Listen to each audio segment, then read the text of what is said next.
और ना भक्तों सोना नहीं आज पूरी रात तुम्हें ला ला ला ला ला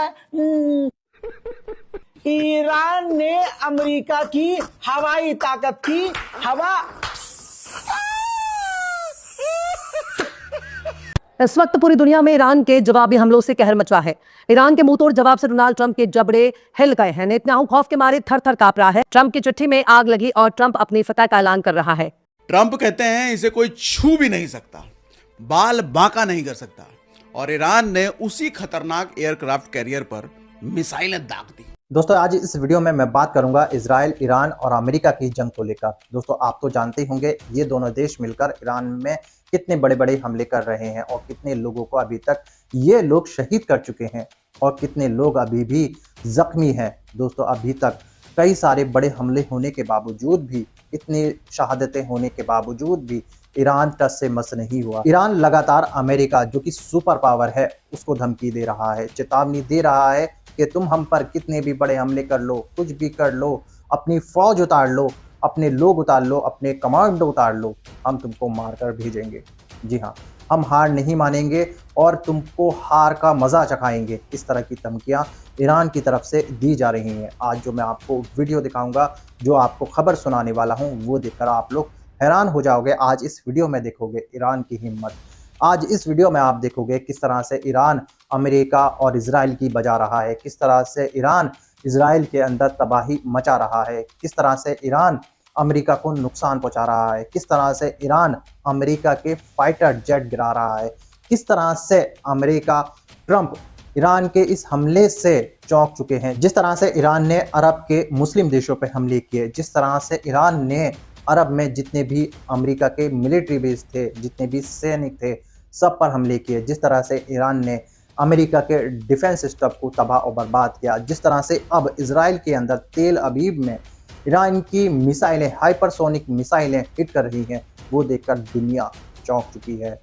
और इस ट्रंप की, जो कि अमेरिका का राष्ट्रपति है, इसकी हवा निकल चुकी है और इसने जो बयान दिया है और इसका एक इंटरव्यू सोशल मीडिया पर वायरल हो रहा है। शायद आपने देखा होगा कि उसने सोचा था, उसने ये कहा है कि मैंने सोचा था हम ईरान के सुप्रीम लीडर खमेनी को मार देंगे तो ईरान घुटनों में आ जाएगा और वो हमारी सारी शर्तें मान लेगा। लेकिन दोस्तों ऐसा नहीं हुआ। ये खुद ट्रंप का कहना है, उसका ये भी कहना है कि मैं बहुत जब चौंक गया, जब बहुत हैरान हो गया, जब इस हमलों के पलटवार में ईरान ने अरब देशों पे हमले करने शुरू कर दिए और हमारे मिलिट्री बेसों को तबाह और बर्बाद कर दिया। इस बात का अंदाजा हमें नहीं था। जी हाँ दोस्तों, ईरान ने इस तरह से हमले कर कर पूरे दुनिया को चौंका दिया था। अब वही बात ये ट्रंप बोल रहा है अपने इंटरव्यू में। दोस्तों ईरान ने पहले ही ये बात बोली थी कि हम इस जंग की शुरुआत, इन जंग की तैयारी 20 साल से कर रहे हैं और हमारी तैयारियां पूरी है और 100% हम तुमको हराकर ही दम लेंगे। और जब तक हम अपने खमेनी, अपने शहादत जितनी भी हुई हैं, उनकी मौतों का बदला नहीं लेते, उन शहादतों का बदला नहीं ले लेते, जब तक हम इस जंग को नहीं रोकेंगे और ना ही कोई शर्त ट्रंप की मानेंगे। अगर ट्रंप हमारी 5 शर्तें मानता है, हमारी शर्तों पर चलता है, तो ही हम इस जंग को रोकेंगे। मेरे दोस्तों ईरान ने अब लगातार हमले करने शुरू कर दिए हैं, बड़े बड़े हमले करने शुरू कर दिए हैं इजराइल के अंदर। अरब देशों में जितने भी मिलिट्री बेस थे अमेरिका के, उनको अब फिर से फोड़ना शुरू कर दिया है, तबाह और बर्बाद कर दिया है और वहां पर जितने भी सैनिक थे वो होटलों में जाकर छुप चुके हैं। जी हाँ दोस्तों, ये जो नई अपडेट निकल के आई है इसमें ये बताया गया है कि ईरान के हमले से मिलिट्री बेस जो कि अमेरिका के थे वो तबाह और बर्बाद हो चुके हैं और अपनी जान बचाकर वहां के जितने भी सैनिक थे वो होटलों में जाकर छुप चुके हैं। दोस्तों ईरान की तरफ से एक और जो बयान आया है कि अगर वो सैनिक होटलों में जाकर छुपेंगे, किसी भी देश के हो, हम उस होटल को ही तबाह और बर्बाद कर देंगे, हम समझेंगे कि वो होटल अमेरिका का है। दोस्तों जी हाँ दोस्तों, इस तरह के लगातार धमकियां ईरान की तरफ से भी दी जा रही हैं और जिस तरह से अमेरिका बोल रहा है कि हमने ईरान को बेहद बड़ा नुकसान पहुंचा दिया है, उसके जवाब में ईरान मिसाइलें बरसा कर देता है और तेल अवीव में तबाही मचा देता है। दोस्तों तेल अवीव में लोग परेशान हो चुके हैं, दुखी हो चुके हैं इस जंग से, जिस तरह से ईरान उनके ऊपर हमले कर रहा है। दोस्तों अभी मैं आपको जो वीडियो दिखाने वाला हूं, उस वीडियो में आपको सारी सच्चाई पूरे डिटेल के साथ, अनभक्तों की कुटाई, सारा कुछ इस वीडियो के अंदर देखने को मिलेगा और आपको बेहद मजा आने वाला है ये वीडियो देखकर। मगर दोस्तों ये वीडियो दिखाने से पहले मेरी आपसे गुजारिश है, आज का मेरा ये वीडियो पूरा एंड तक जरूर देखना, और अगर आप मेरे चैनल पर नए आए हो चैनल को जरूर सब्सक्राइब करना, साथ में इस वीडियो को दूसरे लोगों में शेयर जरूर करना। चलिए दोस्तों पहले आप ये वीडियो देख लीजिए, फिर आकर मैं आपसे बात करता हूँ। इस वक्त पूरी दुनिया में ईरान के जवाबी हमलों से कहर मचा है। ईरान के मुंहतोड़ जवाब से डोनाल्ड ट्रंप के जबड़े हिल गए हैं। नेतन्याहू खौफ के मारे थर थर कांप रहा है, पर ईरान से इस बार करने से इनकार कर रहा है। वहीं ट्रंप अमेरिकी फौजियों की लाश पर खड़े होकर अपनी जीत का ऐलान कर रहा है। मतलब शर्ट फट गया, कुर्ता फट गया, पैंट कप का जलकर खाक हो गया, पाव के जूते में छेद नजर आ रहे हैं। ट्रंप की चिट्ठी में आग लगी और ट्रंप अपनी फतह का ऐलान कर रहा है।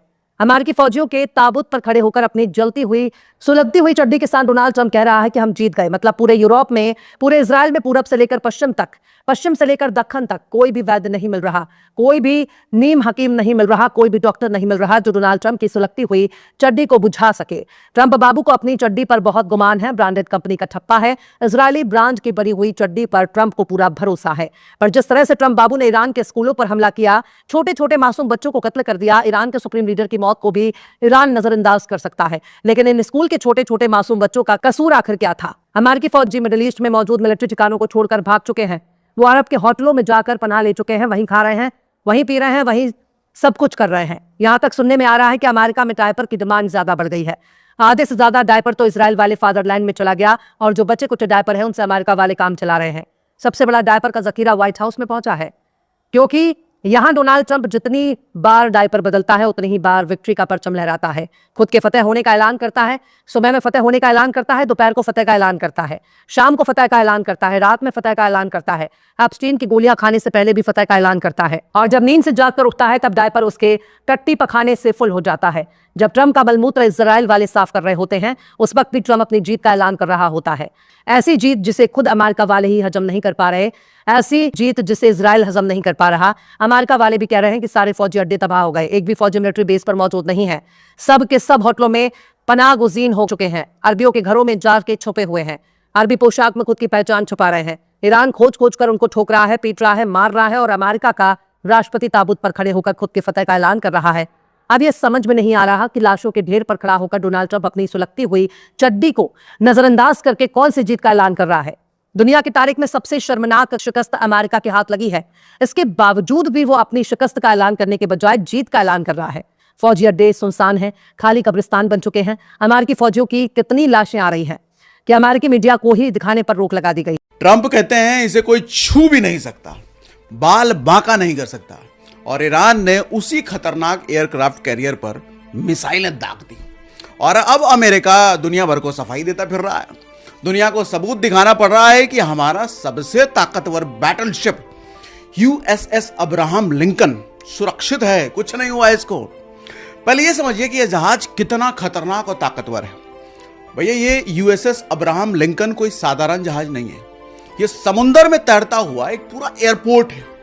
यूं समझ लीजिए कि समुद्र में चलता फिरता एयर बेस है। 330 मीटर लंबा, मतलब 3 फुटबॉल ग्राउंड जितना बड़ा है, और वजन भी 1 लाख टन से ज्यादा है। इस जहाज पर 90 fighter jets stand by mode में खड़े रहते हैं, जैसे F-35 और सुपर हॉर्नेट। और भैया अंदाजा लगाओ कि इस जहाज पर कितने लोग रहते हैं, 5000 से ज्यादा। सोचो एक छोटा शहर समुद्र में तैर रहा है, और इसके किचन में 15,000 से ज्यादा लोगों का खाना रोज बनता है, मतलब 5,000 का लोगों का 3 टाइम का खाना, 24 घंटे काम चलता रहता है। और भैया ये न्यूक्लियर एनर्जी से चलता है। इसमें 2 न्यूक्लियर रिएक्टर लगे हुए हैं जो 20 साल तक बिना फ्यूल भरे चल सकते हैं। मतलब एक बार भर लीजिए तो 20 साल तक टेंशन फ्री। और ये अकेला नहीं चलता, इसके साथ पूरा कैरियर स्ट्राइक ग्रुप चलता है, जिसमें मिसाइल से लैस जहाज, डिस्ट्रॉयर और पनडुब्बियां शामिल होती हैं। मतलब इस पर हमला करना सीधे अमेरिका की ताकत को चुनौती देना जैसा है। और तभी तो ट्रंप चाचा इसे अपनी सबसे बड़ी ताकत मानते हैं। उन्होंने गल्फ में इसे 26 जनवरी से तैनात कर रखा है, और इसी जहाज पर अब ईरान ने मिसाइल दागने का दावा किया है। ईरानियों का कहना है कि हमने इस अमेरिकी कैरियर पर कादिर क्रूज मिसाइलें दागी हैं, जिसकी वजह से ये कैरियर जहाज गीदड़ की तरह भाग निकला। यानी हमला इतना करीब से किया है कि अमेरिकी जहाज को पीछे हटना पड़ा। और भैया हम पहले ही कह रहे हैं कि ईरान की मिसाइलें और ड्रोन मिडिल ईस्ट में गदर काट रहे हैं। ये कादिर मिसाइल जो है समुद्र की लहरों के एकदम करीब उड़ती है, इतनी नीचे कि रडार पकड़ ही नहीं पाता। और ये सीधे चलते हुए जहाज को निशाना बना लेता है। हालांकि अब अमेरिका ने ईरान का दावा खारिज किया है और कुछ फोटोज भी शेयर किए हैं, लेकिन कमेंट में आप बताइए कि आपको क्या लगता है, ईरान सच में इस जहाज को नुकसान पहुंचा सकता है क्या? भाई कश्मीरियों क्या कर दिया तुमने यार, खुदा की कसम वल्लाह भाई सैल्यूट है तुम्हें भैया। कश्मीरियों ने खामनाई की शहादत पर उसी दिन से आज तक जो जलवा दिखाया है, अपना मतलब अपनी तिजोरी, अपने घर के दरवाजे, अपना सब कुछ जो खामनाई पर लुटाया है, वो ईरान को नजर आया है डे वन से, कह रहा हूं डे वन से दोस्तों। लेकिन ये एक्सपेक्टेड नहीं था, ये अनएक्सपेक्टेड था भाई। अब ईरान ने जो IRGC ड्रोन लॉन्च कर रही है, तो ड्रोन बटालियन ने एक फोटो जारी किया है। कश्मीरियों शेयर कीजिए इस वीडियो को। बैनर देखिए, ड्रोन के साथ बैनर है, बैनर पर उर्दू में लिखा है कि हम दिल की गहराइयों से आप कश्मीरी आवाम की हिमायत के शुक्रगुजार हैं और आपकी तरफ से अपने रहनुमा के कातिलों से इंतकाम लेंगे। ओ भैया कश्मीर, अब यहां पर कोई आकर के भाई ये पाकिस्तान वाला कश्मीर ना, पाकिस्तान के कश्मीर ने एक दिन में 700 करोड़ इकट्ठा नहीं किया। ये वो कश्मीर है जिनकी छोटी छोटी बच्चियों ने, 3-3 साल की बच्चियों ने अपनी कान की सोने की बालियां गिरवी रख दी, बेच दी, दान कर दी अंगूठी। जिस बिटिया की शादी हो रही थी, उस बेटी ने कहा कि बाबा शादी तो मैं बाद में भी कर लूंगी, ये जो पैसा इकट्ठा किया है मेरे दहेज और शादी के लिए, बाबा ये दे दीजिए, आप रहबर के नाम पे दे दीजिए आप। ये तमाम चीजें ईरान देख रहा था, तभी भारत के ईरानियन दूतावास से बार बार आवाज आ रही थी, thank you the people of India. समझे, ये है कश्मीर। भाई गजब हो गया भाई, शेयर करो यार। दोस्तों देखा आपने ये वीडियो और सुना होगा इसमें रजा भाई ने क्या अपडेट दी है, और इस वीडियो को देखकर आपको बेहद मजा आया होगा। और आपने देखा होगा कि कुछ भारत के जो अनभक्त हैं, जो कि ईरान को गालियां देते हैं और इजराइल की पूजा करते हैं, इजराइल का सपोर्ट करते हैं और इजराइल को अपना फादरलैंड बताते हैं, इस तरह से ईरान उनकी बजा रहा है। और ईरान ने इन अनभक्तों के मुंह पर एक बेहद जोरदार तमाचा मारा है। जी हाँ दोस्तों, ये कहाँ लग जाएंगे ईरान को, जिस तरह से ये लोग जो अनभक्त हैं ईरान को गालियां दे रहे हैं। ये लोग चाहते हैं कि ईरान पर और बड़े हमले हो, लेकिन इन लोगों को पता नहीं है ईरान के लोग बहुत हिम्मत वाले हैं। ईरान के लोग शेल्टरों में नहीं छुपते, ईरान के लोग बंकरों में नहीं छुपते, वो सामना करते हैं और प्रोटेस्ट कर रहे हैं अमेरिका इजराइल के खिलाफ, सड़कों पर हैं। लेकिन इजराइल में जितने भी लोग हैं, जब भी सायरन बजता है, जब भी मिसाइल आती है, शेल्टर में और बंकरों में छुप जाते हैं। और ऐसी न जाने कितनी वीडियो आपने सोशल मीडिया पर भी देखी होंगी। दोस्तों आपकी जानकारी के लिए बता दूं, कुछ अरब कंट्रियां भी जो कि मुस्लिम देश हैं, वो अमेरिका से कह रहे हैं भाई इस जंग को खत्म करो किसी भी तरीके से। अगर ये जंग नहीं रुकी तो पूरी दुनिया में हाहाकार मच जाएगा, क्योंकि गैस और तेल की कमी इतनी ज़्यादा हो जाएगी कि पूरी दुनिया में परेशानी बढ़ जाएगी और लोगों को इतनी ज़्यादा परेशानी होगी कि वो लोग सह नहीं पाएंगे। लेकिन दोस्तों सच बात तो ये है कि ईरान ने ये दिखा दिया है कि तुम्हारी औकात क्या है मेरे सामने। जी हाँ, पूरी दुनिया को अपने कदमों में झुका दिया है। पूरी दुनिया ईरान से कह रही है भाई इस जंग को रोक दो, और अमेरिका भी घुटनों पे आ चुका है ईरान की इस जंग की वजह से। दोस्तों जिस तरह से ईरान इन लोगों पे हमले कर रहा है, इन लोगों पे प्रतिबंध लगा रहा है, जिस तरह से चाइना और रूस ईरान की सपोर्ट कर रहा है, वो देखकर ऐसा लगता है कि ईरान को अब कोई नहीं झुका सकता।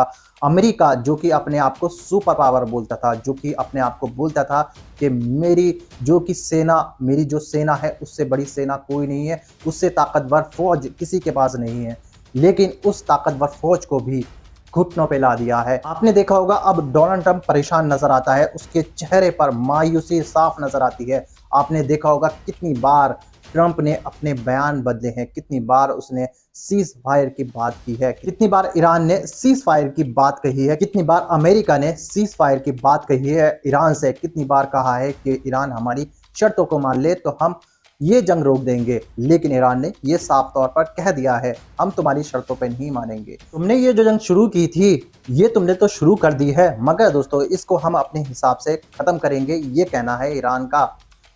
दोस्तों ईरान का कहना है ये जंग तुमने शुरू की है, इसको हम अपने हिसाब से खत्म करेंगे और अपने शर्तों पे खत्म करेंगे। जिसके बाद ईरान ने अमेरिका के सामने अपनी 5 शर्तें रख दी हैं। अगर ये शर्तें अमेरिका मानता है तो ईरान कोई भी हमला नहीं करेगा। लेकिन एक बात ये भी है कि ईरान जब तक इजराइल से अपने सुप्रीम लीडर खमेनी की शहादत का बदला नहीं ले लेता, जब तक उन मासूम बच्चों को जिनको शहीद कर दिया है उनको इंसाफ नहीं दे देता, जब तक ईरान ये जंग रोकने वाला नहीं है। ये बात ईरान ने साफ तौर पर बोल दी थी और कई सारी वीडियो आपने सोशल मीडिया पर देखी होंगी। दोस्तों, आप लोगों की क्या राय है इस वीडियो के बारे में? आप लोग क्या सोचते हो?